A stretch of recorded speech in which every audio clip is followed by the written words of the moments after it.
полуатеист. Полуатеист болғансың ба не сен? Дейді да, иә. Матрудиттер полуатеист па не? Матрудит болғансың ба не өмірде? Енді соған жақындауым ғой. Барда не деген терминология, иә? Жоқ, сонда былайда сұрақшы, полуатеист деген ондай терминде жоқ қой вообще әлемде. Ол не сонда ол? Құдайға қатысты, либо құдай бар, либо жоқ деген екі қана. Құдайдың жартысы бар. Құдайдың жартысы бар деген сөз, Жоқ, құдай бар да, бірақ құдай еш жерде жоқ. Әлемнің ішінде де жоқ, сыртында да жоқ. Жоқ, қалай ол? Құдай бар, бірақ жоқ деген қалай, мен түсіне оны? Бір уақытта бар, бір уақытта жоқ па сонда? Сыртында да жоқ. Білмеймін ғой, қалай түсінетіндерін білмеймін. Осы сыртында дегенге сен не түсінесің сыртында дегенге? Түсіндірпейші ма? Әлем сырты деген. Сырты деген Аллахтың бүкіл мақлұқаттар бітетін жерді айтады. Жарайды, бітетін жер, жоқ, бітетін жер ол, бітіп тұрған жер ғой. Жоқ, бітіп тұрған жер ол, бітіп тұр ғой. Сен сырты деген ар жағын айтпайсың ғой, ар жағы деген не ол? Ондай сөз понятие бар ма? Қалай, сонда сен ойынша кете берем әлем, тоқ өткізіп? Жоқ, тоқтайды бір жерден. Бүкіл жерден тоқтайды да, шегі бар ғой әлемнің. Сол тоқтайды. Соны сырты ше. Сен арты сырты деп атсың да, тоқтағаннан кейін қалай сырт болады, соны айтшы маған. Сырт іш деген осы әлемнің ішінде болады да? Жоқ, сыртында не бар сонда? Сырты болмаса, значит, бар ғой ар жақта тағы бір деген. Не бар сыртында, не бар? Қалай ар жағында бітсе, онда әлем біткен жоқ, ар жағында тағы болса. Жоқ, сен ойынша сондай нәрсе там вытекать етіп жоқ, қара, сен бейбота өзің әлем тоқтайды дедің да бір жерден. Сосын тағы ар жағы деп атсың да, значит, әлі біткен жоқ қой сенкінде. Любой бір, как сказать. Жоқ, любой емес, сен түсіндірші маған. Тоқта. Мысал келтірейін деп отырмын ғой, мысалы. Деп отыр ғой. Бір үйді ал да, үйдің сырты. Иә. Ол әлем іші ғой бәрібір бұл. Жоқ па? Жоқ. Үйде жаратылыс қой? Жоқ, үйдің сырты бар, өйткені үй пространствоның ішінде да. Ал енді пространство бітетін жердің ар жағында не ол? Сонда не ол? Не сонда простота шеңі жоқ па? Жоқ, енді сен оған сұрақ қойып. Әлем біткеннен кейін. Жоқ па шеңі сонда? Сыртында? Жоқ, саған сұрақ қойып тұр қой, сен өзің бастадың ғой. Сыртында жоқ па? Бізде сырты деген түсінік жоқ вообще. Неге жоқ? Сырты деген түсінік болса, онда әлем әлі біткен жоқ деген сөз ғой? Сырты болса, сонда пространство алма ма сонда? Алманың сырты бар ғой. Не, сен бір түрлі мысал келтіріп жатсың бар ғой? Жоқ, қараш, бейбота мен саған түсіндірейші, қара. Әлем деген тоқтайтын жер шегі бар деп екеуміз келісіп тұрмыз ғой, дұрыс па? Енді сол тоқтайтын жерден сырты деген понятие тоқтайтын жер болу керек та ол. Арғы жерде сырты деген сөз айтылмау керек, өйткені ол тоқтап тұр, әлем біту керек ол жерде. Сен уақытын ол сырты деген понятие айтылмау керек дегенде? Потому что сен әлемнің шекарасы бітетін жерден кейін сырты тоқтау керек, тек іші қалу керек қой. Ештеңе жоқ деген сияқты айтып жатсың ғой сен? Жоқ, сен қараш, тыңдаш, логика онша слаб екенсің. Жоқ, Мәке мен айтайыншы. Айтпақыз айтайыншы. Қара, әлем, біз көріп тұрған әлемнің, біз ішіндеміз, дұрыс па? Әлем жан жағынан алты тараптан да бір уақытта шеке бітеді. Келсесің осыған? Сол шекі біткен жерден кейін сырт деген понятие тоқтайды ғой? Өйткені бітті ғой уже жерде. Сонда Аллах қаяқта? Саған ол физикалық дене емес қой, ол қаяқта дейтіндей. Өзің түсіндіріп бердің да осы нәрсе. Қара, қара, бүкіл нәрсені біз бүкіл затты екіге бөлеміз да, қара. Алла және әлем. Келсесің ғой? Дұрыс па? Бейбота? Әлем мақлұқ. Алла сол мақлұқтың иесі, дұрыс па? Енді қара. Әлем болмай тұрып, Алла болды ғой, е? Иә, болды ғой Алла. Алла болғаны сол сыртында болғанына дәлел емес па сол әлем? Әлем әлі жоқ қой, қайдағы сырты? Енді әлем жаратылады ғой енді. Әлем жаратылады дегенде, жоқ, әлем жаратылады дегенде қара. Әлем әлі жоқ, бірақ ізі тұр ма? Не сырты деп айтып отырсың? Әлем әлі жоқ өзі. Жоқ, тоқта. Әлем жоқ кезде, қара, әлем жоқ кезде әлем сырты болды ма саған сұрақ? Жоқ. Сен болды деп отырсың ғой енді Аллах тағала. Сөйтіп жаратты. Жоқ, қарашы, мен саған мынандай сұрақ қояйын. Әлем ештеңе жоқ кезде Алла болды ғой.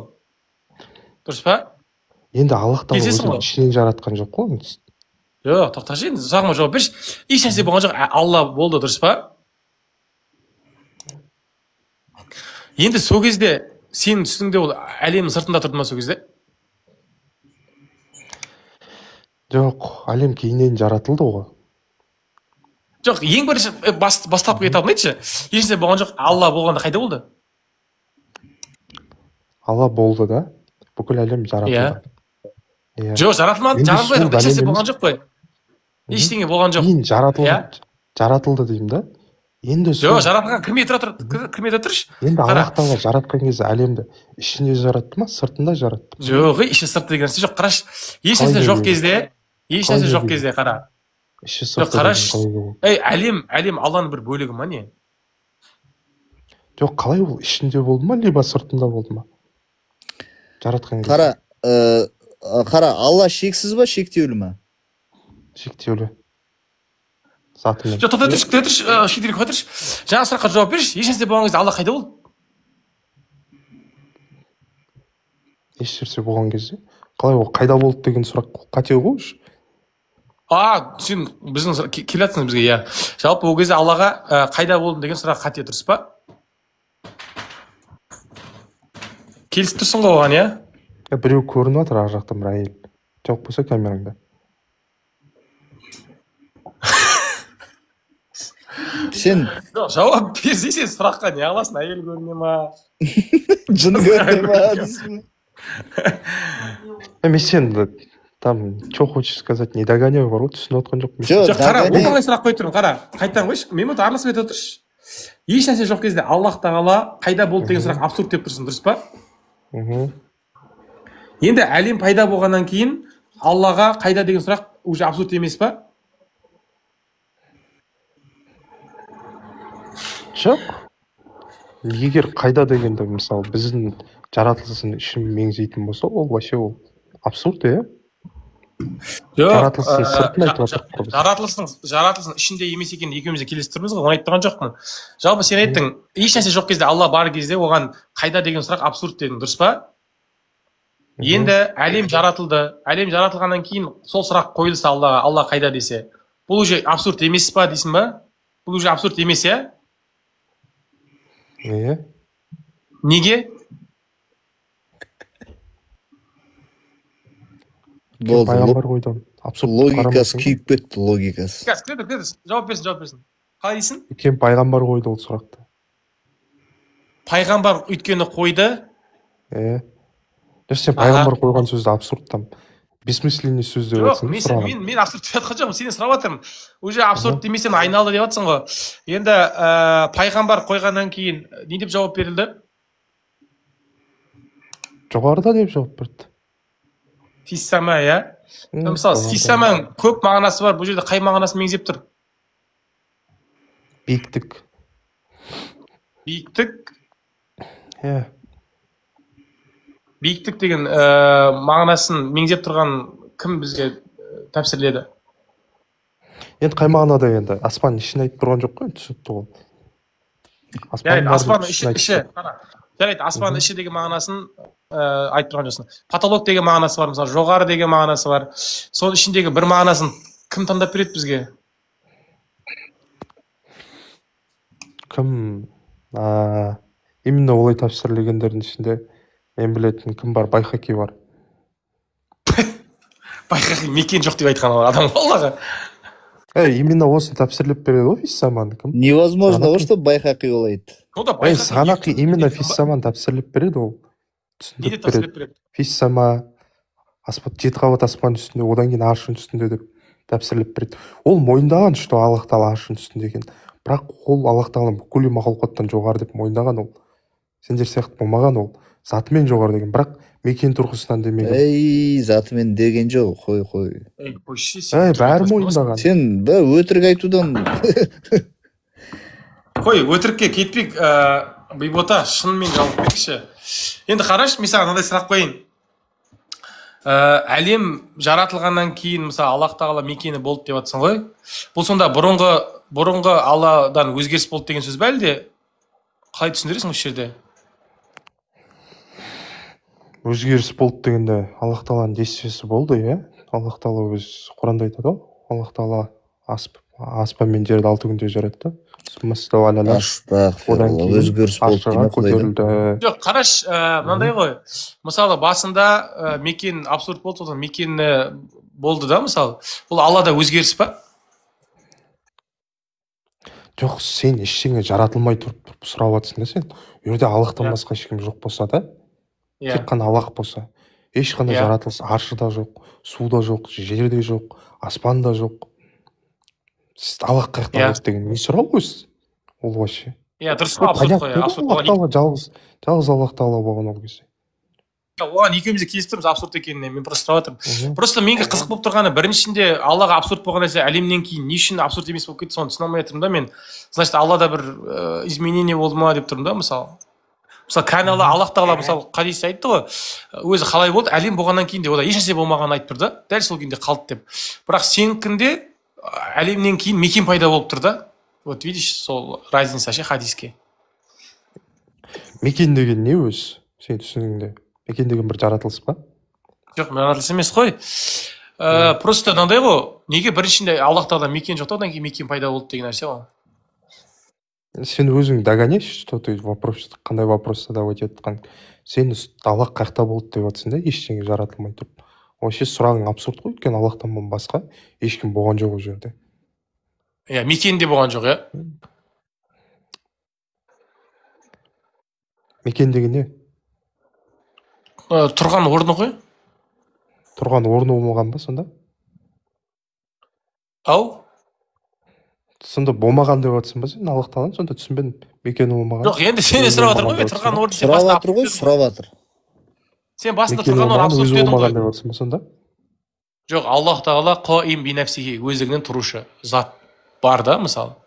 Бірақ ол мекендік тұрғысынан емес та, оның бар болуы ше. Өйткені мекен деген нәрсе денені айтылады да, мекен деген.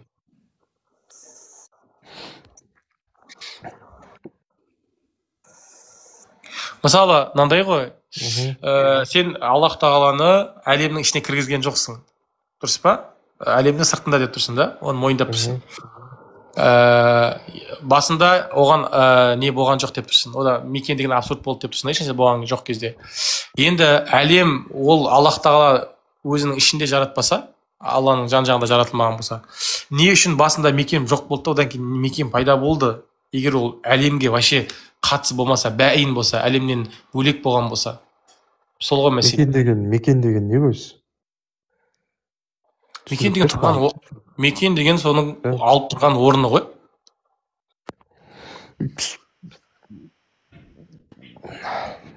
Мекен деген ол физикалық затқа байланысты нәрсе.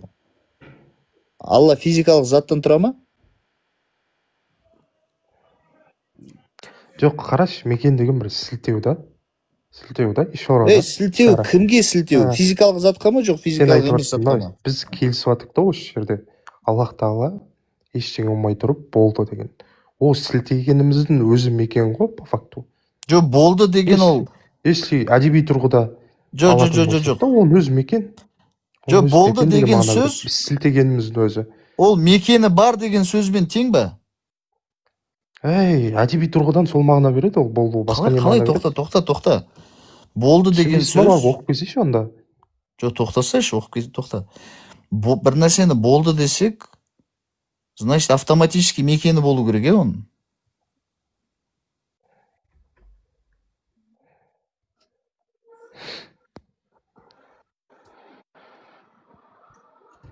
Нокс жауап берсінші, Нокс біраз зат білет негіз. Жоқ, мына нәрсеге келсіз ма, бейбата? Аллах тағала әлем жаратқаннан кейін де сол өзінде бұрынғыдай қалды дегенге. Құран аятына қарамай шығады ғой. Қайсы хадис па? Сол хадис? Құран аятына деймін. Жаңағы сол күйінде қалды деген хадис па? Жоқ, аятына қарсы шығады ғой деймін. Сен айтып отқан нәрсең. Жоқ, мен хадис айтып тұрмын ғой. Кәне Аллаху вәләм якун шайун ғайру дейді ғой. алла болды ешнәрсе болған жоқ дейді да. Одан кейін Аллах тағала әлемді жаратты, алла сол күйі қалды дейді да. Сол хадис қой білесің Бұхарида келетін. Бұл аят қайшылық сонда? Енді айтып келеді. Алла болды, ештеңе болған жоқ. Су болды, судың ішінде арсы болды деп. Ол басқа хадис айтыпсың ғой сен. Бұхариде сол келеді ғой. Арш туралы басқа хадис айтыпсың сен. Бұхариде сол келеді. Уакана аршуху фил ма деген айтыпсың ба сен?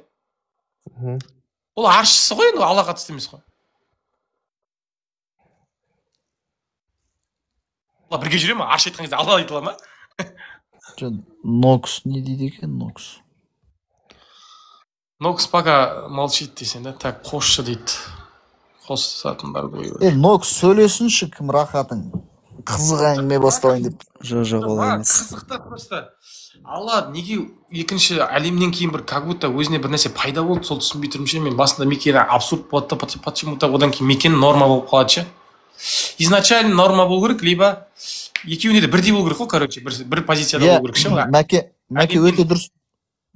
Әлемнен бұрын да бір позицияны айтуымыз керек, либо әлемнен кейін де дәл сол позицияны айтуымыз керек. Яғни мекен әлемнен бұрын да болды, либо мекен әлемнен кейін де болды деп, либо екеуінде жоқ болу керек та ол.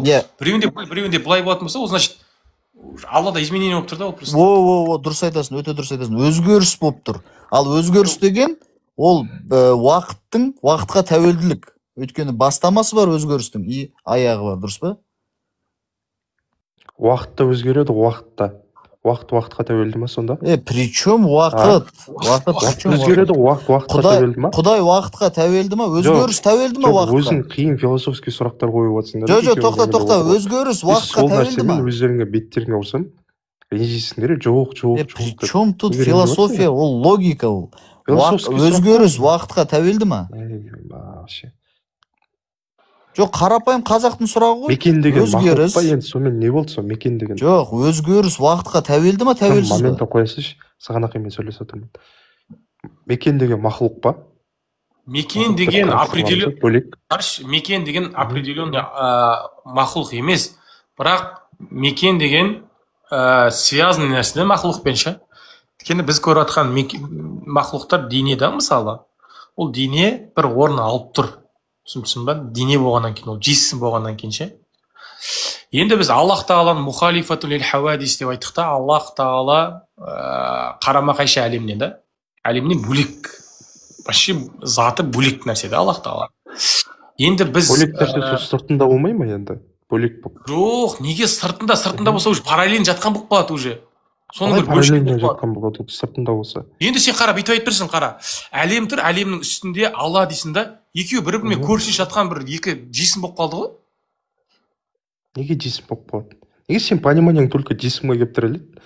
Енді үсті асты дегенде жисім ғой, енді жисімді типа алма үсті асты, жаны, көршісі дегендердің бәрі физический денелерге қатысты темадан шыққан нәрселер ғой? Бүкіл әлем жисім ба сонда сен ойыңша? Иә. Жоқ, жарайды, сұрақ мынандай болсыншы. Ауада жисім ба? Ауада жисім ғой, ол бізге көрінбей тұрған кішкентай жисімдер ғой. Ол да жисім ба? Ауа жауһар. Жауһардан тұрады бүкіл әлемнің. Жауһар уәл а'рад деген нәрсе бар бізде. Сипаттары. Жоқ. Әлем дейтін, сен тоқташы сонда, ауа не деп ойлайсың сен сонда?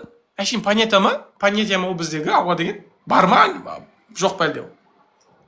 Бар дейсіңдер, бірақ сипаттаған кезде білмеймін, жоқ нәрсе сияқты сипаттап тастайсыңдар сен. Кәдімгідей бар ғой. Нефтема пак деп Аллахтан өзі. Жоқ, қарашы, сен на сөзің дұрыс емес сен қара. Сен айтасың, әлем тұр, әлемнің үстінде Алла дейсің да, уже үстінде дегеннен кейін ол.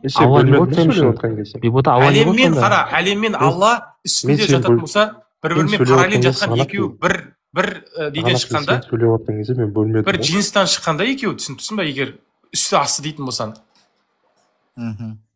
Түсініп тұрсың ба соны? Жоқ, сен дешевый философияны түсінбеймін.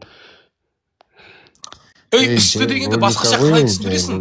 Үсті дегенде, мысалы қара, курсидің үстінде аршы. Осы курси мен аршының бір-біріне үстінде тұрған сияқты Алла да аршының үстінде тұр ма? Осындай понятиядағы үсті ма сенікі? Жоқ. Қандай үсті енді ол басқа?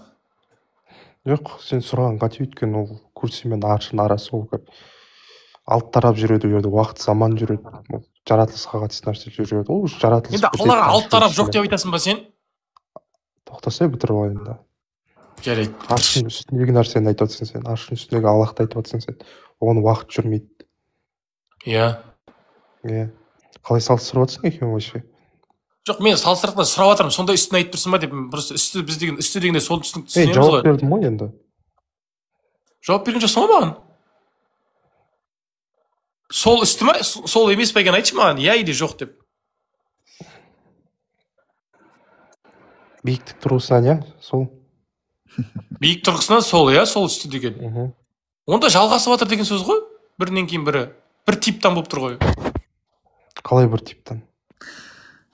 Енді қара, зат тұр да, қарашы. Холодильник тұр, холодильник қазан тұр, қазанның үстінде кітап тұр да. Бөлмесейші, Сол үсті ғой, биіктік қой.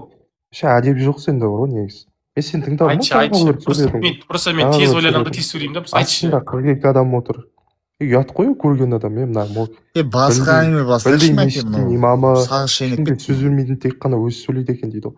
Сен мысалы айтып жатсың да, Берекші қазір. бір тип деп жатсың да, үстіндегі нәрсені. Сен ешектің үстіне ұстап жоқ, былай істейікші Мәке. Ешекпен бір тип деп оласың ба сен? Мәке, басқа тема бастайықшы. Шектеулі деп тұр ғой Құдайды ол. Сен мына нәрсе келіп тұр ғой. Типте боласың ба деп. Бибота. Сұраққа жауап берсін да. Мен жауап беремін. Иә, биіктік тұрғысынан бір тип қой бәріміз, бір типпіз ғой. Бесек болсын ол, мысық болсын, аршы болсын, бәріміз бір типтағы биіктікте тұрмыз. Ей, бәрі жаңа айтып отырсың, бәрі жесім болғасын, жесімдік ұқсастық бар бәрімізде. Жесім ретінде үсті дегенде жесім ретінде мензейміз біз. Бір нәрсе екінің үстінде дене ретінде жоғары тұр деп. Денелік тұрғысынан, иә, сен есекпен бірдейсің, сен ауамен бірдейсің. Ол миы жетіп жауһарлардан тұрамыз. Брат, миы жетіп жатқан жоқ. Ау? Миы жетіп жатқан жоқ ол информация. Миы жетіп жатқан жоқ емес. Қарапайым нәрсе ғой ол, ауа дейтін жесімнен тұрады, жесім деген қарапайым нәрсе. Сен соны білмейсің, бірақ почему-то мындай сұрақтарға кіріп жатсың да. Просто қызықта көрсе мен аршы сияқты биіктікте деген Алла, ол уже сол типтан болып тұр ғой, просто ше, басқа вариант жоқ. Жоқ, Мәке, деген шектеулі деген сонда сол жерден тоқтамаймыз ба? Ол айтты ғой, Алла шектеу. Мекен деген ишара дегенде вообще қате нәрсе. Не үшін ишара емес? Қара. Сен қайырдесің деймін сен. Тоқта. Сен қайырдесің деймін да мен. Жоқ, қадыратыр. Сен ишара қыласың ғой, мен ерлемін деп. Сол мен саған айтайыншы саған Таратыр. Сен ишараның бәрі мекен бола алмайды ғой. Мен нұсқаймын. Сен жаңа айттың да, жаңа Сханакен айтқан хадисі, ол жерде де мекен, ол да ишара бар ғой. Мен де Алланың бір сифатын ишара қылып айта аламын ғой. Алланың бір сифатына нұсқай аламын, басқа бір сифатына, ілім сифатына нұсқай аламын, ишара жасай аламын. Бірақ сен оны Алла мекен деп айта алмайсың ғой. Сен қалай любой нәрсе ишараның бәрі Алланың мекені дей саласың? Алланың бір описаниесін айтып отса, значит, ол Алла Тағала деп. Ол Алла Тағала мекен деп айта алмайсың ғой. Ол жерде ешқандай мекені тұрғысынан айтылып тұрған жоқ қой. Мекені бар деп айтып жатқан жоқ Алла Тағаланың. Сен өзің мана біріншісінде Сағанайкенге кірген кезімде мекенді абсурд деп айтып отырсыңдар. Әуелде мекен абсурд болды Алла Тағала деп. Бірақ мен комментарийде сұрағанда сен мекені бар дедің почему-то. Мекенді абсурд деген жоқ, біз Аллах Тағала қайда деген сол сұрақты қою абсурд дедім. Қайда деп тұрған дегенде мекені мен деп тұр ғой. Мекен ишара деп тұрсың. Сен қайда дегенде мекені сұрайтындар емессің ғой. Жоқ, ол ясный нәрсе ғой. Жоқ, қайда дейтін вопростың өзі абсурд болса, онда мекен де абсурд қой. Иә. Сенікі вообще басқа шығар. Далаға қуып отырсың кім? Далаға емес. Далаға қуып отырсың сен. Қазақша оқып берші, Бибота, пожалуйста. Далаға қуып отырсың.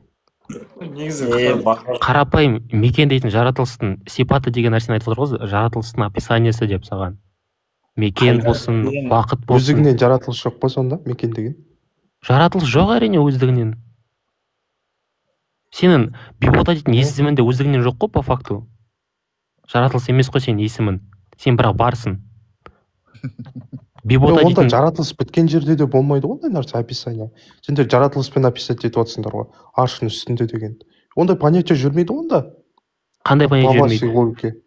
Жүрмейді ғой. Сен айтып отырсың жаратылыс сағанда деп отырсың ол нәрсені. Аршын үстінде деген жаратылыс емес қой, болды ғой, бітті ғой. Мекен дейтін жаратылыстың сипаты деп айтып отырмыз ғой біз. Сендер Алланың мекені бар дейсіңдер. Ёп, пашу мать, сен түсінбей жатсың. Үстіндегі нәрсені сендер мекендік тұрғыдан түсініп жатсыңдар да, мына жаратылыстың ішіндегі. Аллах тағала аршының үстінде деп отырмын. Аршының үстінде жаратылыс жоқ қой. Бұл жерде сендер мына келтіріп жатқан примерлерің дұрыс емес деп. Ей, онда сендер Матуридим Ашарил айтатын Алла мекенсіз дегенге неғып азекат етесіңдер? Мекені бар деп неғып Сендер айтасыңдар? мекенсіз деген кезде сендер аршының үстінде де жоқ дейсіңдер. Жоқ, мекенсіз деген жаңағы Ваши үсті, некоторые асты, признали это. но үсті, именно асты, сендерге оң жағы, жақ арт жағы, үсті, алты тараппен шектелмейді мекенсіз деген сол. микрофонды өшіріп тастайсың ба, вообще қоспаңдаршы, не ол? Ей, Сендердің енді мен өшіреміз ба? сөйлеп жатқанда мешать етпеші сен сұрағына жауап беріп отырмын ғой. Алты тараппен шектелмейді деп айтқаны сол мекенсіз дегені. Короче, былай ғой, мен саған қысқаша айтқанда, Бибота, сен егер мекен жоқ, бірақ аршының үстінде дейтін болсаң, үстінде депсің. Бірақ сол мекенсіз деген сөзбен бірге уже үсті, асты деген нәрселермен, солармен бірге отрицать ету керексің да мекенді. Потому что мекен сонымен связанный нәрсе. Асты, үсті, жанында, артында. Сол нәрсені сен жоқ десең, онда мекен де жоқ та. А мекен бар болса, асты, үсті бірге түседі да екеуі. Сен айтасың қазір, аршының үстінде мекен жоқ қой дейсің да, бірақ аршының үстінде деп тұрсың ше уже. Екі сөзің бір-біріне противоречить етіп тұр сенің. Қалай сонда мен аршының үстінде дейсің, сонда не аршының үстінде? Мекен пайда бола ма? Рахматуллахи, А? қалайсыңдар жігіттер? Енді Мекен үсті пайда деген бола нәрсе сала ма? мекен ғой уже, үсті деген нәрсе мекенді Ондай нәрсе болса кете береді ғой, аршының үсті деймін, оның үсті деймін, оның үсті деймін, сонымен әлем бесконечный болып кетеді ғой. Мен айтқан сөзімнен бір мақұлық пайда бола ма? әлем бесконечный болмайды егер де. Сен Алланың алып келген примерді Бибота, мақұлыққа теңеп алсаң, мақұлық бар деп сенің қателігің мынада. Сен вообще Алланы мақұлық емес деген дұрыс, бірақ енді мақұлық болмаса, ол мақұлықтың описаниесін берме, мақұлықтың сипатын берме. онда Аллах тағала тірі емес. Келісесің ба? Мақұлықтың сипаттары деген. Субханалла. Келісесің ба? Өлі дегенде мақұлықтың сипаты ғой ол. Басқа тема, басқа. Екеуін де қабылдай алмайды дешейші онда. Носа. Сонда Тірі деген, егер бүйтіп айтса мақұлыққа ұқсайды да, ол тірі жаңағындай оған жан рухы берілу арқылы деген сияқты десе ол мақұлық. Жаңағы сұрақты шешіп алайыншы, мен алдын осын Ақжолдан да естігенмін. Мен аршының үсті десем, Ассалямағалейкум уарахматуллахи барак деп астына бір нәрсені басып жазып жүрген қалай кетті брос? Түсінбедім. алдын сен де айтқан ең осы сөз. Мен сонда не аршының үсті десем, сол жерде мекен пайда бола ма? Не мен айтқан сөзімнен бір Аллах тағала мекен жарата ма? Аршын Олай үсті ондай десем, болатын болса кете береді ғой. Мен аршын үстінде бесен, оның үсті деймін, болып тұр ғой, значит. дәл осылай кете беремін мен. Әлем бітпейді олай. Дәл осылай кете беретін болса. Аршын үсті бар ма? Үсті бар, иә. Значит, мекен бар ғой ол жерде. ол түсіне алмай тұр ғой. Тоқтасын, Онда мен айтқан сөзіме Жоқ, кете мында беретін болсаң, оның да үсті деймін мен. жоқ. Оның да үстінде мекен бар ма? Просто біздің түсінік Оның да бойынша, үстінде мекен бар ма? жоқ, Сұраққа жауап берсең. Бибота, біздің түсінік бойынша әлемнің жоқ, Бибота, Ақылға да келмейді. неге? Мен айтқан сөзімнен сонда мекен бола сала ма? Сен ақылды қозғамай ақ қойшы бауырым. Жоқ, біз абстрактылы ойлап отырық қой бұл жерде. Қызық екен да, ақылды қосайық деп. Мекеннің өзі тәуелділікке алып келетін дүние. Мен мысалы әлемнің сырты десем, Дұрыс айтасың, дұрыс әлемнің сырты десем, алты тараптан Жоқ, мына қосылған нәрсені түсінбей бітпейтін жердің сырты десем да, аш жағында. Бибота, қарашы, мен саған мына нәрсені түсіндірейінші. Әлем пайда болғаннан кейін үсті, асты деген сонымен бірге пайда болды ғой. Сен қара, әлем жоқ кезде Аллах тағала болды, бірақ үсті деген нәрсе, Алланы асты деген нәрсе болды ма, болған жоқ па? Алламен бірге. Мен де сен сөзіңді айтайын ба? Үсті деп мекен беріп тұрсың ғой сен де. Мекен беру проблема емес қой. Мен саған сұрақ қойып тұрмын ғой. Қараш, сен ойынша былай асты үсті деген сұрақ қойдым ғой сол кезде саған. Жоқ, қара, мынандай ғой, сен ойынша сен бағана бүйтіп айттың да, Аллах тағала бар. Аллахтың үсті деп мекен беріп жатсың сен. Сен енді саған мекен беру проблема емес қой. Сен ақидан айтып отыр ғой ол. Сен үшін Аллаға мекен беру проблема емес қой. Сен бүйтіп айтып тұрсың, қараш, сен түсініңде мынандай, Алла болды да, бірақ жаңағы асты үсті дегендерді бірге вечный қылып тұрсың да. Яғни Алла болды, оның асты болды, сол типа астына қарай мекен жаратқан қылып тұрсың да, сен Алланың астына қарай ше, өйткені аршын үсті деп тұрған, енді асты болады ғой, енді дұрыс па? Как будто өзінің астына әлем жаратқан қылып тұрсың да сен. Түсінбісің ба? Бірақ асты үсті деген түсінік осы әлеммен бірге келді ғой. түсінсің ба? Аршты жаратқаннан кейін, курси жаратқаннан кейін бірінің біріне асты үсті болды. Жер, аспан бір-бірлеріне асты мен үсті болды. Бұл әлем жоқ болып кетсе, қайтадан асты үсті деген понятие жоғалып кетеді бірге. Иә, дұрыс. Мен түсінгенім бойынша түйінді айтшы сағанақи. Мен ашып кетсем бар ғой. Аллаху мәуджудун била макан, ла ятамаккану фи макан, ва ла яджри алейхи заман, ва ла юшбиху шей. Аллах Тағала әлемде жаратылмай тұрып қалай болса, қазір солай бар. Дұрыс па? Иә, әрине. Аршыға истауа етпеді, дәл осы. Мұртазилердің сенімі ғой мынау. Аршыға истауа. Тоқта. Алла Тағала аршыға истауа етпеді емес, Алла Тағала мысалы сығанаки жаратқан жоқ. Әуелде сығанаки болған жоқ, сығанаки жаратқан жоқ. Бұл Алла Тағаланың бұл іс әрекеті ғой. Егер заты сипаты болатын болса, ол вечный Истауаны Алланың іс әрекеті деп мойындаймыз ғой. Аршыға қатысты направленный іс әрекеті. Аршыға қатысты жасалынған іс әрекеті ғой. Іс әрекеті ма? Ақжол, мені сен сұрайшы. Іс әрекет деген қозғалыс қой, білесің ба? Жоқ, қозғалыс емес. Жоқ, Алла Тағала менің деген сөздің мағынасын түсіндіріп берші. Жоқ. Алла Тағала жаратқан сайын қимылдап отырған дейсің да? Жоқ. Қозғалыс. Жоқ, мен саған айтып отырмын ғой. Түсіндіріп беремін саған, түсіндіріп беремін. Сенің дұрыс емес екенсің. Алла Тағала мені жаратты, Алла Тағала аршты жаратты. Бұл барлық Алла Тағала іс әрекетінен болып жатыр ма? Маған ризық беру іс әрекеті ма? Енді біреу айта ма? Бұл жерде Алла Тағала Әл-Ханафиға ризық берген кезде Алла Тағала қозғалып жатыр деп. Айтып жатсың ғой сен. Жоқ, кез келген нәрсе. Сен кез келген іс әрекет ол қозғалыс деп айттың. Кез келген ережен ол. Ол особенный нәрсе емес қой, арш особенный нәрсе. Там Әл-Ханафи особенный нәрсе емес қой. Алланың күллі жаратуы фиал. Онда сен Аллах Тағала әрбір жаратқан сайын қимылдайды деп тұрсың онда.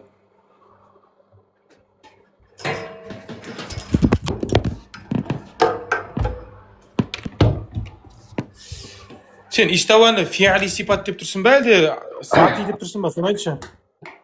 Дәл солай қап кетті деп отырсың ғой сонда. Аллах Тағала аршыға истауа етті. Затымен Алла Тағала әуелде қандай болса, сипаттарымен дәл сондай. Бәрі қадим болу керек қой оның. Болды. Сол сөзді естігім келді ғой. Міне, мұртазиліктердің сенімі. Неге мұртазиліктердің сенімі?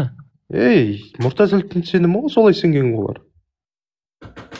Субханалла, саған Алла Тағаланың жарату сипатымен түсіндіріп бердік қой.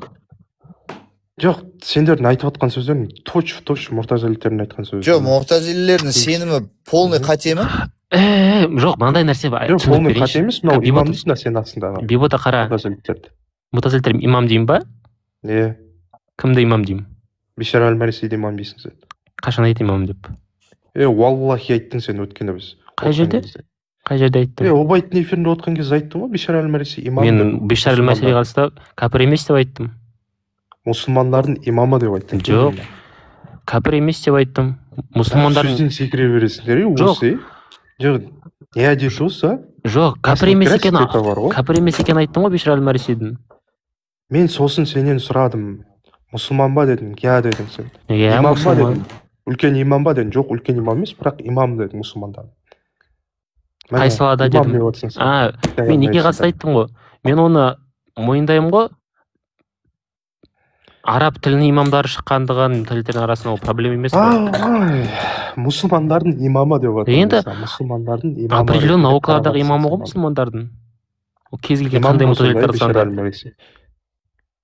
Ешкім жоққа шығармайды оның. Жоқ, осын неге сразу мойындамайсың? Қашып, миды ашытып адам, былай айтпадым, былай айттым, анау. Жоқ. Зачем саған? Жоқ, имам деген кезде бір тура жолдан соған еретін. Жоқ, тура жолдың имамы соған еретін адам деп сенеміз да біз имам деген кезде. Сен ондай мағынада айтасың еттім ғой мен. Ондай мағынада айтқан жоқпын ғой. Мұсылмандардың имамы дедің ба? Енді мұсылмандардың имамы деп. Тәуел беріп не қажет мен саған сол кезде айтып бердім. Мұсылмандардың имамы деген кезде определен наукалардағы ондай сөз субханалла. Неге толықтырып жатсың айтып отқан сөз? өтірік емес, мен сол кезде айтқан жоқпын ба? Тіл мамандары Аллах Тағаланы мекенсіз деп сенген дедің. Мен барлық жерде деп сенген дедім. Жоқ, мекенсіз деп сенген дедің сен. Онда сен имамың ба дедім. Үлкен бір имамдардың бірі ма дедім. Жоқ дедім. Имам дедің сен, бірақ мұсылмандардың имамы дедің. Аты Енді- тіліне берген жоқсың сен, қай мағынада екен. Енді келіп тұрып тығырыққа тірелген кезде жоқ, өтірік айтпа, ол кезде өзің тағы сөзің- қостым ғой мен. өзің сөзің қате Жоқ, болғанын білген сол кезде кезде мысалы мутазилиттерді тізіп келіп бердім. осы нәрсені қайталап Жоқ, айтып мутазилиттерді тізіп бердім сол кездегі. Сығанақ, ты солидарен с ним? Не болып кетті, не тема кіріп кеттің де, айдалада бірдеңе кіріп кете бересің жаңағы. Мутазилиттерге имам деген сөзді қолдануға болмай дейді да. Именно Наукалардағы мысалы. Кез келген ол особенно емес қой, басқа мутазилиттерден бишар Жоқ, салафтардың бәрі рот қайтарған ғой ол кісіге. Енді адасқан деп мойындап тұр ғой, енді адасқан адам бәрі кәпір емес қой. Такфир шығарғандары бар да, мысалы да, ол Енді- именно лишний. Енді біреудің мнениесі ол точка қоя алмайды ғой. Мәке, менде бір сұрақ. Мәке? Жоқ, мен ана айтып жіберейінші, ана Истауа мен Алла тағаланың жаратуына қатысты. Алла тағаланың жарату сипаты болды ғой. Келісесің ба? Бибота? После Бишар әл-Мариси имам там, имам бірдеңе деп қолын сүйіп там не қылған соң маған керек емес оны там. Сенімен сөйлесу. Қолын сүйдің ба? Неге сөйтіп шығасың өзі? Неге? Алдында Қабірін аралап зиярат беженкасын. Құран оқитын едің да, Жоқ. негізі болған кезде да. Татыш. Ондай нәрсе. Бибота, Неге осындай позицияға түсіп кете бересің сен? Бибота тоқташы. Салафтар Бибота. оны құқытып жүр. Манадан бері неге сөйлесіп отырсың менімен сен? Неге? Жоқ, неге сөйлесіп отырсың сен манадан бері? Сен білдің ғой. Ортасына келгенде айттың ғой Сен дәл қазір чистосердечный признание жасадың. Жоқ, Бір нәрсе ол сен кезде жаңа бір рет айтқан сөзің мен сен қателесті деп воспринимать еттім. жоқ, қойшы, Бибота. Уже тағы айтып. Бибота, сен уже позицияға кетіп қалдың сен. Жаппан микрофонды. Жаппан микрофон. Позицияға кетіп қалды Бибота. жоқ, сен утверждением айттың да, сен үшін Бишар әл-Мариси не деп, имам деп. Мутазилиттерге қатысты сен бастағанда Бишар әл-Мариси сендер үшін имам деп айттың. Саған уже біз сондай санамдағы адамбыз ғой, сен манадан бері сөйлесіп отырсың да. Алдында маған да осындай позицияға кетіп қалды ше, не о чем сөйлесіп жатқан кезде. Ренжіп қалады да, субханалла, сөйлеспей мынаумен деп. Отмазка ғой просто. Алдында да маған өйстіп бір бәле, сен бір эфирде бүйттің, анау мынау. Темада сөйлесе бершейші, ол сен и так бидағат деп санайсың ғой. Ақ жолды и так сен тура жолда деп есептемейсің ғой. Какая разница, ол мұқтаж ет бола. Қарапайым имам Ашариді болсын, имам Матуридиді біз имам деп мойындаймыз ғой. Ол имам деп оны мойындамайды, мысалы. Жоқ, бір сұрақ, көп әңгіме болып кетті ғой, бір сұрақ. Бағана бұл Алла шектеулі деген жерден нағып тоқтамадық.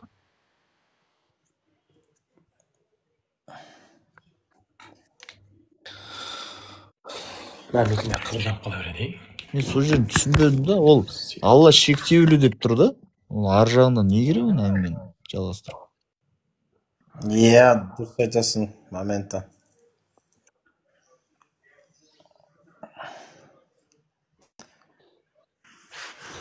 Заты шексіз ба дегенде біз Алла тағала деген затын айтамыз ғой, яғни. Жанып қалды қызым.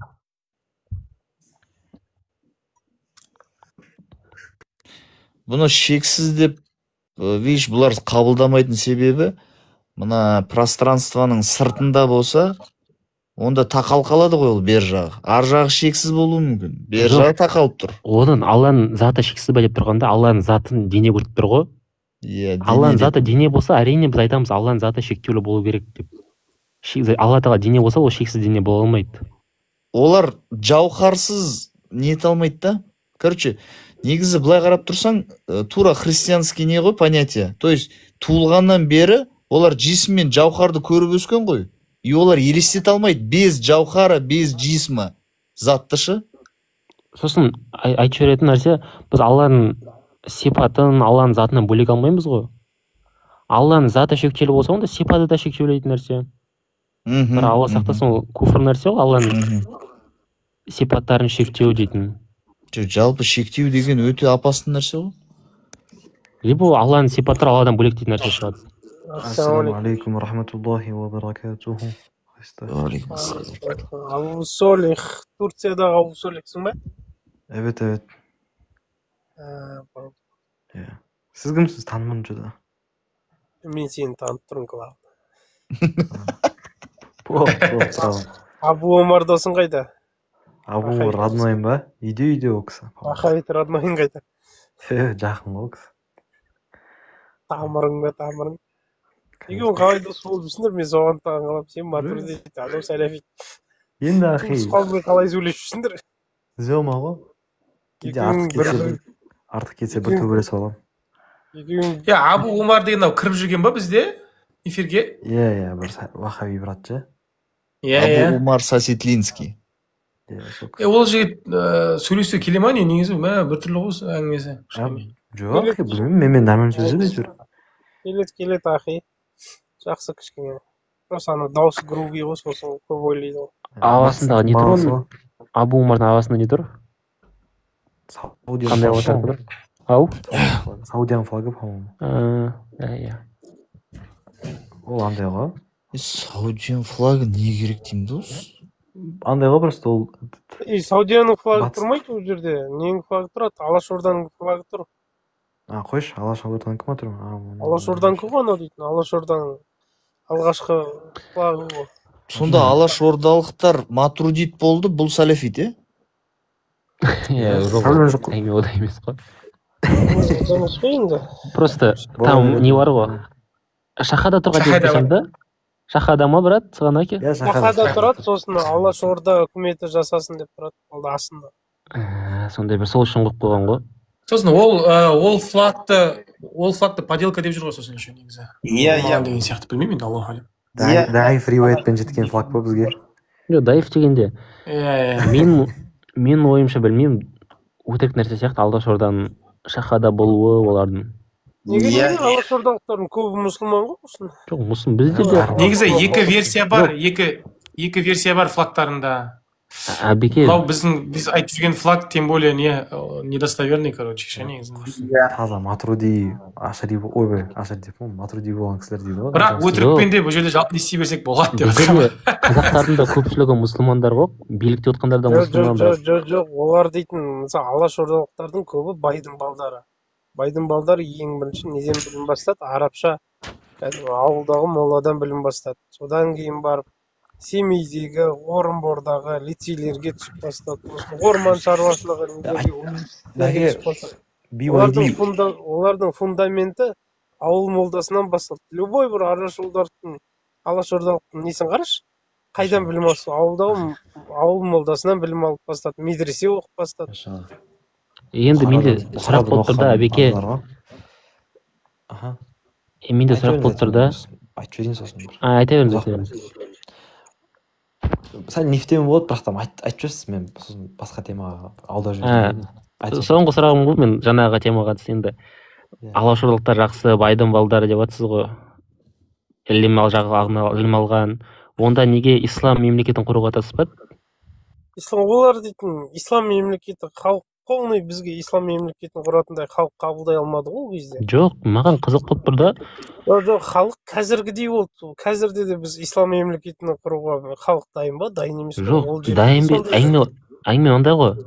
Мысалы, сен мысалы мұсылмандар достойный мұсылмандар 10 мұсылмандар жиналып жатса, у них вопрос только ислам мемлекетін құру. Не может быть сен, мен қазір біз куфр мемлекетін құрамыз, потом дойдем до ислама дейтін, ондай болмайды. Жоқ, ол жерде де әркімнің позициясы болды. Мысалы, Мұстафа Шоқай мен мысалы Бөкейхановтың екеуінің арасында сондай не болды. Түркістан... Мұстафа Шоқайдікі, Түркістан бар ғой? Исламға, Еще оның негізі олардан андайсың. Еуропалық дамыған мемлекет құрамыз дейді. Неге өйткені? Негізі, сол кезде алдыңғы қатарда ислам мемлекеттеріне қарағанда Еуропалық мемлекеттер алда болды. Жоқ, бір мәселе айтып кетейінші. Оларда анандай ақи, егер де негізі шын мәнінде олардың мемлекетке деген планын қарайтын болсақ ше, тарихи андай фактілер қалған оларда. Олар жаңағы управлениені қалай жасаймыз деген өзінің хаттары бар ғой, СССР-ға жіберген, СССР мемлекетіне жіберген. Сол хаттарын қарайтын болса, әйелдер мен еркектер бөлек жұмыс істеу керек, еркектер мен әйелдер жаңағы жабық болу керек деген сияқты өздері шарттарын қоятын. Арақ сатылмау керек, жаңағы харам риба транзакциялар өткізбеу керек деген өздерінің полный шарттарын салған негізі ақи. Полный исламский нормаларға, ханабитский, матрудитский жаңағы нормаларға сайғып негізі жазып берген планы бар, по идее, который ана олар кейін шығарған планнан бөлек ше, более асох көзқарас. Алашорданың олар мемлекеттің полный аты қалай? билікке қол жеткізіп алу шығар, может. Жоқ, жігіттер бір мәселе ғой, қара. Мысалы, мына жерде алтауымыз отырық, жарайды, біз келісеміз, иә, мысалы, алтауымыз бір Алашорданың басында отырық дейікші. Біз, иә, шариғи нені жасайық, осылай бәрін заңдарды. Но бірақ егер де, мысалы, там депутат деп алайықшы, бір 10 адам отыр, алаштықтар. Біреу атеист деген сияқты, біреу кішкене былай ортодоксальный, біреу былай. Ол жерлерде атеисттер болған жоқ, брат. Атеисттер болған жоқ емес, болды негізі, болды. Кім болды енді айтшы. Мен қазір атын тауып берейін, керек болса ChatGPT-ден. Бірақ точно қазақ деген газетте екі пікір болды. Ол бар нәрсе. То есть Құдайды дінді жамандаған. Көп қой, адам состав көп та ол. Алашорданың құрамында 300-ден жоғары ма кәдімгі. Басы қасында жүрген 300-ден жоғары адам болды. Ол жерде просто идеология, принциптер басқа болды. Ол жерде мысалы дінді каждыйдан сұрап отқан жоқсыз ғой, атеист па, мұсылман ба деген сияқты. Ол жерде идеология. Поэтому атеисттер болуы мүмкін. Жоқ, мысалы, жігіттер, мысалы мынандай да, менің үйімде менің семьям мысалы, иә, мұсылмандар. Бірақ олар шариғатты құптамайды да, егер оларға айтсаң шариғи мемлекет болса, жоғы, Құдай сақтасын, көрдің бе? Былай қарап тұрсаң, оларда да болды ғой араларында сондай жігіттер мұсылман, бірақ андай қатты кірмейді. Кім алашордалықтардың ең басты ұстаным оларда тәуелсіздік ұғымы болды ғой. Болды, олардың ең мына дін, шариғат. Соның айналасына жиналды ғой. Ең бастысы мынау посыл то, что тәуелсіздік болды. А одан соң ол ішкі саясатқа бөлініп кетеді ғой, одан кейін дальше бөлініп. Қазір бізге обсуждать етіп отыру оңай, куфр ғой, анау. Жоқ, тем более ол алаштардың бәрі. Жігіттер, қараңдаршы, тем более алаштықтардың бәрі бір нәрседе болды деген сөз емес. Олар жаңағыдай тәуелсіздікте жиналғанмен олардың әрқайсысы пікірлер болды ше. Иә. Поэтому олар біріге алған жоқ, бүкіл мәселеде прям. Ана ақида бір мәселесі. ауыздан шығып. Жаңа просто қорқып қалдым да мына жерде. Сонымен тоқтайсыз. Берген жоқ та ғой, бұлар алланың келсе де мүмкіншілік бермеді ғой бұларға. Мен айтып жіберейін, бұл соңғы сөзім ғой. Мен әңгімем дейтін бір алашордалықтар түзеу емес, там просто қателіктер болды ма, ошибкалар болды ма, соны признавать ету керек. Жоқ, бәрінде без ошибочный оправдать ету, оны озықтан алып керек емес. Қате болады. Тыңдаңдаршы, не істеп кеттіңдер жан-жақтан сөйлеп. Жігіттер, бұл жерде просто возможность бермеді, вот и все, ол мәселе қателікті емес, идеология. Тасташы анасы, қатты андай қылатын әңгіме емес, ахи. Короче, мәселе ана. Ол жерде жалғыз алашордалықтардың бірігуі емес, ол жерде общий қазақ біріге алмай қалды сол. Сол братан болды, әдемі. Короче, мына жерде просто мына бір-екі адамдар жазып отты құрсын. Мұстафа Шоқай бөлек кетіп қалды. Ол жерде алашордалықтар бар. Болды, алаш жабайықшы. Жабыңызшы, братан. В общем, мынандай тема болды жаңа. Чатта жазып отыр, философтар жиналып қалыпты. Негізі сырттай қарайтын болса, біздің бауырлар мына жерде сөйлесіп жатқан кезде ақылды дәлелдер өте көп келтіреді да. Бірақ та негізі бауырлар, бұл ақылды дәлелдердің өздерінің барлығы негізі Құранда бар. Адамдар ойлайды, біз ойбай біз өзіміздің бөлек бір аспаннан тауып алған бір ақылмен біз жұмыс істейміз деп ойлайды да негізі. Сонымен сендер оны сифаттарды кері қайтарасыңдар, қабылдамайсыңдар деп ойлайды да негізі матуридилер, ашариттерді. Бірақ та асылында бұл манхажды бізге Алла тағала өзі үйретті да негізінде. Бұған ешкім инкар қыламайды. Неге дейтін болса, осы бір файда оқып қалды, жақында Хашия Санусиді оқыдым, және осы Тафтазанидің шархы бар ақауитқа қатысты. Сол жерде айтады мысалға, Алла тағаланың өзі әрдайым бірінші нәфиден бастайды дейді. Мысалы қандай, Алла тағала сипат бекіткен кезде әрдайым бірінші нәфиден бастайды. Оны қалай бекітсек болады? Шахаданың өзі мысалы нәфиден басталады. Ла илаха иллаллах Мұхаммад Расулулла. Бірінші не істейді? Өзінен қайтарады. Барлық нәрсені қайтарады. Сосын испат қылады. Сосын бекітеді. Енді келесі аят. Лейса камисли шейун ва хуа самиъул басир дейді. Алла тағала сияқты ешкім және ештеңе жоқ, және ол естуші, көруші. Алла тағаланың өзі бірінші очередь не істеді? Тәнзих қылды. Нәфи қылды барлық затты. Өзінен тәшбих, тәжсим, күллі нәрселерін бәрін алып тастады. Сосын не істеді? Алла тағала испат қылды. Ол Алла тағаланың жолы ақида бабында. Сол үшін біз айтамыз, ахли сунна уал жамааның ақидасы ол Құран және сүннет. Құран және сүннет. біздің ақида ол ешқандай философия емес, ешқандай бір аспаннан алынған ақылды емес, ол біздің бір сәлем болған, бір мықты болған біздің ақылымыздан емес, ол Алла тағала бізге берген қағидалардан берілген нәрсе негізі. Өйткені Алла тағала бізге не деді? Лейса камислихи шайъун ва хуа ас-самиъул басир. Ол айтты, ол сияқты ештеңе жоқ, және ол естуші көрші деп өзінің ақидасын, яғни өзінің жаңағы бізге болу керек сенімді сөйтіп бекітіп кетті. Сол себепті біз не істейміз? Ар-Рахману алал арши истауа деп айтамыз. Иә, Алла тағала аршқа истауа қылды. Бірақ там истауа сипатында біз не деп айтамыз? Ол истауа ешқандай истауа, яғни жулус, истиқрар деген сияқты мағыналар бермейді. Неге? Өйткені ол мағыналарды беретін болса, онда оның мағынасы осындай болып қалады дейміз да.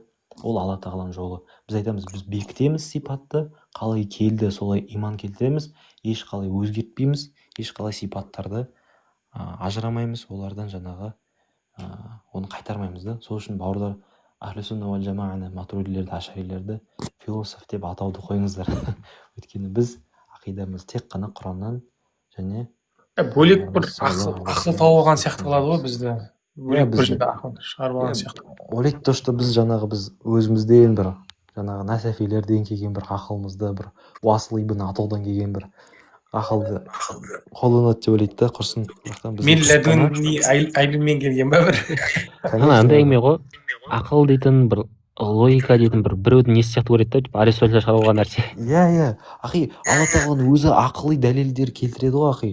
ألم ترى كيف خلق الله 7 سماوات طباقا وجعل القمر فيهن نورا وجعل الشمس سراجا дейді. Алла тағала өзі айтты. Сендер қарамадыңдар ма? Қалай Алла тағала бір аспанды екінші аспанның үстіне үстем қылып жаратты дейді. Бір-біріне үсті-үсті қылып жаратты дейді.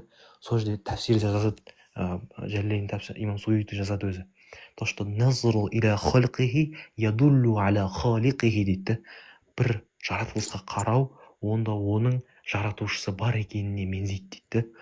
Осы Алла тағаланың қолданып тұрған таза кәләмический, таза сендердің жаңағы философия деп инкар қылып жүрген заттарың осы да. Алла тағаланың өзі ақылы дәлел келтіреді да Алла тағаланың бар екеніне. Сол үшін бауырлар, оны ақылы заттар, философия ол харам деп андай үйтіп андай қылуға болмайды да. Жоқ, көп аяттар бар ғой, тазаккарун, тафаккарун, тақилун деген сияқты. Афала ятадаббарун ал-Qur'ан дейді ма? Сол ғой, сол үшін Құранды ойлану. Ахлул басар. Ибрахим алейхиссаламның Улул абсар дейді ма? Улул абсар. Ол таза ақида деген бабы ол құрсын, ол матуридилерде болсын, ашариттерде болсын, тек қана Ахлі сунна ғой, тек қана Құран мен сүннет қой. Негізі ваххабилер просто өздеріне күшті бір андай лозунг қылып алды да оны. Құран сүннет типа өздерін бір бөлек вообще. Тарихқа салып дейсің ғой. Жаңағы Мұхаммед сен айтасың, Ибрахимді біреулер айтқан шығар олардың жаңағы қауым адамдары, сен философия қолданып жатсың деп, ақылға салып жатсың деп. Манағы анау аят бар ғой, осыда Мулла Али Қарима айтады ғой, жаңағы лайса камислихи шайъун ва хуа ас-самиъул басир деген екі жаққа рот қылып тұр дейді да. Лайса камислихи шайъ деген яғни мушабихтар мен муджассимдарға, ал ва хуа ас-самиъул басир деген сипат шығарғандарға дейді. Яғни ол ешнәрсеге ұқсамайды, және өзінен бірге сипаты да болады деген ше. Осы аят негізі үлкен нәрсе негізі. Мынау Айдос па? Айдос сен ба? Сана кесірім. Вернулся легенда Айдос. Ла иляха иллаллах. Айдос. Айдос шейх. Айдосқа сұрақтарын қойып қойды. Айдос жан жақта. Айдосқа бір сұрақ қойыншы ма? Айдос сендер тағдыр мәселесін қалай айтасың, Айдос сен? Сендер дегенде бұл біреу ақ қой, сен деп айта бершейші. Иә, біреу ақ қой. Бір легенда жалғыз. Бұның идеологиясындағылар көбейтін шығар. Сен және үш әйелі ғой, брат, сен және үш әйелдің. Қияметте жалғыз тұратын сияқты бұл что-то ше. Сен сияқты адай. Мен айттым ғой, простолюдиндерге такфир шығармаймын деп. Бәрі простолюдин ғой. Айдос енді тағдыр мәселесі қалай деймін да сенде? Сенің ақидаңда, Қазақстанда жалғыз ақида сенде ғой. Мен ваххабистский ақидадан айырмашылық почти жоқ қой менде. Тағдыр мәселесінде ма? Тағдыр емес, жаңағы Аллахтың несі. Жоқ, тағдыр мәселесін айтсай сен, тағдыр онда мәселесі. вахабитсің ғой, айырмашылық жоқ болса. жоқ вахабит емес құрсын бұл бұл вахабилік жек көреді ахи. жоқ олардың манхаж бөлек та, а так Аллахтың сущності жайлы бір ғой. Жоқ, сонда вахабиттер жек көресің, бірақ жолдарың бір, иә? жоқ жолдарымыз бөлек, бірақ сущность Аллахтың сущності жайлы бір ақида. брат Короче, бір сені сөзде таксир етеді ғой қайдағы бір жоқ мынандай ғой, бір ақидадамыз, бірақ әртүрлі жолмен жеткен ғой бір ақидаға. жоқ сағанаки былай ғой, мені такфир Оған уайси еткендер жолдармен жеткен ғой, суфи. мені такфир еткен вахабилер олар школьниктар ғой, нағыз вахабилер такфир етпейді. Абу Хузайма такфир еткен жоқ қой әлі күнге шейін. Абу Хузайма ешкім такфир еткізген көрген жоқ мен вообще өмірде әлі. Абу Хузайма матхалис қой, ешкім жоқ мен ана кімдерге шықтым, жаңа араб шейхтардан сұрадым, талай вахабистермен сөйлестім ғой, арабтар. Кәпірмін деп сұрадың ба, кәпірмін ба дептің ба, не деп сұрадың? иә кәпір, маған такфир шығарасыңдар ма дегенде, қой брат сен ты ошибся деп. Сен красавчиксің дедің ма? Мысалы, мен де такфир етпеймін, мен де шейхпін ба? Жоқ, кім шейхтан сұрадың сен мысалы? Кувейттан бір шал Шамсудин ғой, примерно, тиктоктан ғой, Шамсудин тиктоктан. Тиктоктан ба? Сені толық таныды ма негізі? Ананың эфирінде ше, білмей жүр ғой просто. ананың эфирінде 500 адам өтті, короче, кіріп келдім да, мен Қазақстанданмын, осылай Аллах в образе юноши, маған такфир шығарасыңдар ма деген кезде. Ол хадис недостоверный ғой дейді да ана шейх маған. Сосын мен айттым, ол жоқ достоверный деп спорить еттім, короче. Сосын соңында тұрды да. Соңында ана кісі тұрды да, үлкен кісі ғой енді. Брат, мен жерде біз спорить етпейміз, бұл жерде тек фатуа беріп отырмын, фиховский фатуа. Сен просто ошибся деп айтамыз, саған такфир шығармаймыз бұл үшін деді, болды, короче. Ахсани сурадан басқа сен проблема жетеді. Фиссурат ишаб деп айтады ол. Такфир ете ма, етпей ма, бәрі. Просто айтшы. Қады Абу Ярада қабылдаған бұны айтқандарын ше жаңа айтқан хадистердің бәрін. Сол ғой. Бірақ ол мағынасын тап өтетін жерді бірақ ше. Сенен бір айырмашылық. Сонда Үлкен айырмашылық. Сондай айырмашылық десе яғи. Айдос сен ертең Аллахтың қалауымен по-любому өлесің ғой, сол кезде вахабиттер жаназаң шығара ма? Кімдер шығарады сені вообще? Бір-екі ақидалас тауып қоймадың ба өзіңе? Бибута деген көтерші деп жатыр ғой. Ренжіп кетті ғой жаңа өзі. Сендер бүйтпеймін, сендер бүйтпейміз. Ахи, если сен андайдан батыстан болса айтасың ғой, мен кеп бошмын. Мен просто вахабилердің бір жаман жері просто неге такфир шығарады да жаңа истиғасаға, соған жыным бітті просто. Жоқ, жігіттер, ол жарайды ғой, шаршамайсыңдар ма? Кеш ұйықтап. Неге сендер өздеріне қатысы жоқ нәрсеге қатысты, неге біреулерге қатысты ненависть болады, мен түсінбеймін. Бірталай адам кетіп қалыпты. Мен де барам ғой, Саудияға барам, сол кезде сахабалардан сұраймын, сол кезде маған кетіп қалады такфир. Сен истиғаса жасайсың ба сонда? Жасаймын мен. Болды. Ақшаға шығармайтын жігіт табылды, жаназан жігіттер. Айтпай жүрген кезде айтып ойлағаным ғой. Істейтін бірінші андай көріп тұрған соң жайсың көріп Истиғоса жайыз деп білесің ба сонда, Айдос? Истиғоса деген бірталай имамдар практиковать еткен ғой. Соны сенің ақидаластарыңа түсіндіршейші, жақын ақидаластарыңа. Түсіндірдік қой, қайтты ғой ширктеуден, кей просто бидағат деп жүр ғой. Кім қайтты? Бидағат деп жүр ғой қазір мен арқамда. Қайттан ширктеу жүр ғой, дұрыс түсінбедіңдер дей ма? Қайтқан жоқ, бейбітадан сұрашы қазір. Харам дейді ақи болар қазір. Истиғоса қарсы емессің ба, Айдос? Не айтып отырмын? Қарсы емеспін, жасайын деп тұрған жоқ па? Неге сұрайсың да қайта. Былай жалпы личкада сөйлесуге. Запись. Как-то айтып деп. Ұнап тұр ма әңгімесі мына жігіттіңші? Бұның әңгімесі бәріне ұнайды. Бұл бәріне ұнайды бұның әңгімесі. Қошқасыз намазын саған ақи бұның әңгімесі. Ешкімді ренжітпейді. Ақидасын тыңдап көрсейші сен. Иә, сол содан кейін. Ақидасы керемет қыл бұл. Жас баладан бас. Не істеп жүрсің Айдос? Жоғалып кетті дейді ғой сені. Мен деген христианский, иудейский кітаптардың апологетикада жүрсің ба, короче? Солармен спорласып шаршап кеттім, короче. Апа эфирде жүрсің ба, көрмей кетті ғой. YouTube шығар, Telegram, да? Олар кәдімгідей Алланы жисім деп жатыр, сен біз сияқты жисім емес деп таласып жатсыңдар ма? Жоқ, олар вездесущий дейді ғой. Олар вездесущий дейді ғой, вездесущий. Жахмиттер десе. Сен қалай айтасың? Христиандар жисім деп айтады ғой. Жоқ, олар мені наоборот обвинять етеді, сен уподобляешь деп христиандар. Оларда жисім деген тек қана екінші ипостась қой, а бірінші ипостась отец